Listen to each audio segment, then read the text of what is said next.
Hello viewers, welcome in my thanks modifier channel. आपका ये channel आपका स्वागत करता है और इस वीडियो में हम बहुत ही इम्पोर्टेंट टॉपिक पढ़ने वाले हैं। ये इतना इम्पोर्टेंट है कि इसमें बहुत सारे विद्यार्थी इसके अंतर को नहीं जान पाते हैं, जिसके कारण उन्हें परेशानियों का सामना करना पड़ता है और क्वेश्चन तो यहाँ से आना ही है। ठीक है, तो ये वीडियो उस पॉइंट ऑफ व्यू से भी, एग्ज़ाम के पॉइंट ऑफ व्यू से बहुत ही इम्पोर्टेंट हो जाता है और टीचिंग एग्ज़ाम्स जो हैं उनसे ये 100% रिलेटेड है। कोई ऐसा टीचिंग एग्ज़ाम जिसमें हिंदी की बात हो और मातृभाषा या इंग्लिश की बात हो और उसमें मदर टंग शब्द यूज नहीं किया जाए, ये बेकार की बातें होंगी। मतलब उसमें निश्चित तौर पर की जाती है, मदर टंग या मातृभाषा का इस्तेमाल की ही जाती है और उससे संबंधित सवाल भी पूछे ही जाते हैं। ठीक है, तो सबसे पहले हम व्यवहार की दृष्टि से भाषा के रूप, व्यवहार मतलब आपको समझ में आ रहा होगा कि हम लोग जो आपस में एक दूसरे से मिलना जुलना, बातें करना, तरह तरह की जो बातें होती है, जो भी बातें हम आपस में करते हैं, वो सारी बातें व्यवहार के अंतर्गत आती है। हम अपने विचारों का आदान प्रदान करते हैं, ये तो भाषा हुआ। और कभी कभी किसी भी काम को करने के लिए इसी से हमारा मतलब भाषा से व्यवहार का भी पता चल जाता है। सीधी सी बात है, भाषा से व्यवहार का पता चल जाता है। जैसे अब कोई आप बोलते हैं कि उदंड जैसा उसका बोली लग रहा है, मतलब उससे क्या है, उसकी अभिव्यक्ति जो है वो क्या हो रही है, प्रदर्शित हो रही है, व्यक्तित्व तो प्रदर्शित हो रहा है भाषा से। ठीक है, तो व्यवहार की दृष्टि से भाषा का रूप क्या होगा। यहाँ मातृभाषा सबसे फर्स्ट पॉइंट है। मातृभाषा इंग्लिश में बात करें तो इसे मदर टंग भी कहा जाता है। ठीक है, और इसका यूज हिंदी इंग्लिश में भी ज़्यादातर होता ही है, इसलिए इसको हम अच्छी तरह से समझेंगे। मातृभाषा को हम बोल सकते हैं, शब्द ही बता दे रहा है, मातृभाषा मतलब माता से संबंधित भाषा। जो भाषा माता से संबंधित होती है, माँ से संबंधित होती है, जननी से संबंधित होती है। माँ का रूप तो आपको पता ही है, जननी भी माँ है जो जन्म देने वाली है। हमारी धरती माँ जी, माँ भी क्या है, माँ है।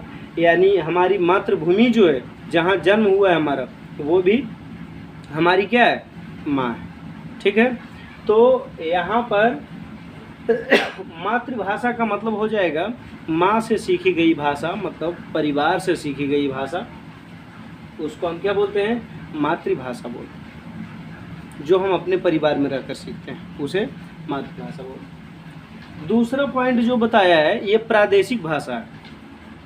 अब आपने उत्तर प्रदेश, मध्य प्रदेश का नाम जरूर ही सुना होगा।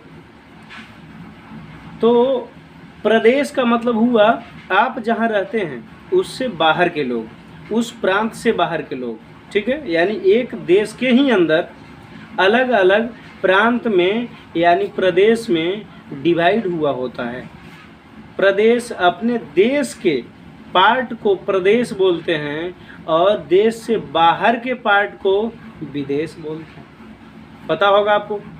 और हमारा ये जो प्रदेश है उससे संबंधित जो भाषा होती है, यानी एक प्रदेश की एक भाषा हो, उसको क्या बोलते हैं, उसको बोलते हैं प्रादेशिक भाषा। क्या बोलते हैं, प्रादेशिक भाषा।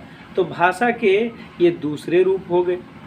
तीसरे जो हैं वो राष्ट्रभाषा।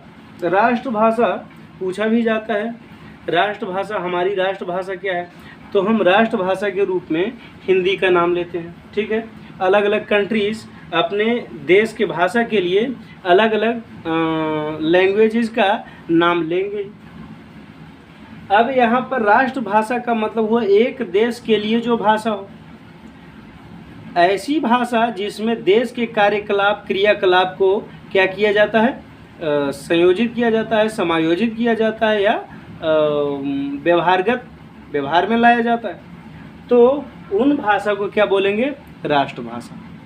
ठीक है, चौथा जो पॉइंट आता है ये अंतर्राष्ट्रीय भाषा है। अंतर्राष्ट्रीय भाषा क्या होती है, मतलब इंटरनेशनल लैंग्वेज, जो आप जानते हैं। इंटरनेशनल लैंग्वेज तो ऐसे इंग्लिश है, लेकिन अंतर्राष्ट्रीय भाषा का मतलब क्या होता है, वैसी भाषा जिसके माध्यम से एक से अधिक राष्ट्र या राष्ट्रों के बीच विचारों का आदान प्रदान या कार्यकलापों को जिस भाषा में निपटाया जाता है, जिस भाषा में कार्यकलापों को संपादित की जाती है, समायोजित की जाती है, व्यवहारगत रूप में लाई जाती है, उन सारे भाषाओं को अंतर्राष्ट्रीय भाषा बोली जाएगी, जो विदेशों में भी मान्य है, हमारे देश में भी मान्य है। ठीक है। और लास्ट का जो है ये संस्कृत है। क्या है? संस्कृत भाषा। संस्कृत भाषा जो है ये हमारे देश की प्राचीन भाषा है और ऐसा मानना भी है हम लोगों का कि इससे सारे लैंग्वेजेज निकले हैं। खास करके जो भारतीय लैंग्वेजेज हैं वो तो 100%। ऐसा क्यों बोलते हैं? तो देवनागरी लिपि का यूज संस्कृत में हुआ है, उसी लिपि का यूज हमारी भाषा राष्ट्रभाषा जो है उसमें भी हुआ है। ठीक है। मतलब ये जो है किसी राष्ट्र के संस्कृति से जुड़ी हुई होती है, इसीलिए इसको संस्कृत बोला जाता है। किससे जुड़ी हुई होती है? संस्कृति से जुड़ी हुई होती है। हमारी सभ्यता क्या है, संस्कृति क्या है, हमारा कल्चर इससे क्या होता है? सेव रहता है, यानी प्रोटेक्टेड रहता है। तो इस भाषा को मतलब ऐसी भाषा जिससे हमारा कल्चर और क्या बोल सकते हैं, कल्चर और या संस्कृति बोल सकते हैं हिंदी में, ये सारा चीज़ क्या रहता है? सुरक्षित रहता है। तो वैसी भाषा को हम क्या बोलते हैं? संस्कृत भाषा बोलते हैं। और ये हर एक देश की अलग अलग होती है। अब आप बोलेंगे कि अलग देश में संस्कृत नहीं होता, हो सकता है, आप बिल्कुल सही हैं, संस्कृत नहीं है, लेकिन संस्कृति से जुड़ी हुई भाषा तो जरूर है। अब आप बात को समझ गए होंगे। अब हमें ज़्यादा समझाने की ज़रूरत नहीं है, क्योंकि आप स्टडी कर रहे हैं तो इतना तो समझ ही जाएंगे, तो आपका टाइम और ख़राब ना हो। मैं चाहूँगा कि यहाँ संस्कृत जो है वो संस्कृति से जुड़ी हुई भाषा है, इसलिए इसका नाम संस्कृत है। और ये हमारी हो जाती है क्या? 5वीं प्रकार की भाषा, यानी ये भाषा का 5वां रूप हो गया। हमने भाषा के 5 इम्पोर्टेंट रूपों को पढ़ा इस वीडियो में। अब हम नेक्स्ट वीडियो में इससे आगे का पार्ट पढ़ेंगे, जो एग्ज़ाम के पॉइंट ऑफ व्यू से वेरी वेरी इम्पोर्टेंट होगा। ठीक है। और हम कोशिश करेंगे, अगर आप हमारे कमेंट बॉक्स में आप अपना नंबर कमेंट कर देते हैं, तब हम आपको एक ग्रुप में जोड़ लेंगे और वहाँ आपको मिल जाएगा हमारा क्या, हमारा कोड मिल जाएगा, और उस कोड के ज़रिए आप हमसे जुड़ पाएंगे एक ऐप के माध्यम से, और हम वहाँ आपके लिए ऑनलाइन टेस्ट भी ऑर्गेनाइज करवा देंगे, और जिससे आपको तुरंत का तुरंत सारे सवालों का जवाब, मतलब टेस्ट जैसे ही देंगे आपको तुरंत उसका क्या मिल जाएगा, फीडबैक मिल जाएगा, पता चल जाएगा, आपको रिजल्ट आ जाएगा, पब्लिश हो जाएगी, आपको पता चल जाएगा कि आपने कितना नंबर लिया है।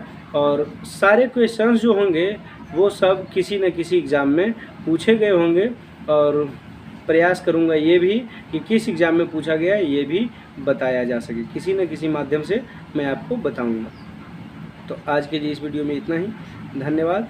मिलते हैं नेक्स्ट वीडियो में किसी इम्पोर्टेंट टॉपिक के साथ।